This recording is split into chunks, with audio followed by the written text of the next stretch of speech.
नमस्कार, आपले बुलढाणा समाचारमध्ये स्वागत आहे। शेगावातील वाटिका चौकात भीषण आग, सिलेंडरच्या स्फोटामुळे 7 दुकाने जळून खाक। सविस्तर वृत्त बुलढाणा जिल्ह्यातील शेगाव शहरातील वाटिका चौक परिसरात सायंकाळच्या सुमारास भीषण आग लागून 7 दुकाने जळून खाक झाल्याची घटना घडली आहे। या आगीत 2 गॅस सिलेंडरचा स्फोट झाल्याने आग अधिक भडकली आणि मोठे नुकसान झाले। मिळालेल्या माहितीनुसार शेगाव शहरातील वाटिका चौक येथे एका खाजगी जागेमध्ये लहान व्यवसायासाठी दुकाने उभारण्यात आली होती।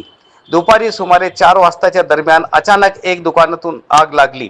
सुरुवातीला ही आग लहान प्रमाणात असली तरी काही वेळातच 2 सिलेंडरचा स्फोट झाला। स्फोटामुळे आगीने भीषण रूप धारण केले आणि एका लाईन मधील 7 दुकाने पूर्णपणे जळून खाक झाली। घटनेची माहिती मिळताच अग्निशमन दल घटनास्थळी दाखल झाले आणि आग आटोक्यात आणण्याचे शर्थीचे प्रयत्न केले। स्थानिक नागरिकांनी ही आग विझवण्यास मदत केली। या आगीत लाखो रुपयांचे नुकसान झाल्याची प्राथमिक माहिती समोर येत असून सुदैवाने जीवितहानी झाल्याचे वृत्त नाही। आगीचे नेमके कारण अद्याप स्पष्ट झाले नसून संबंधित यंत्रणा पुढील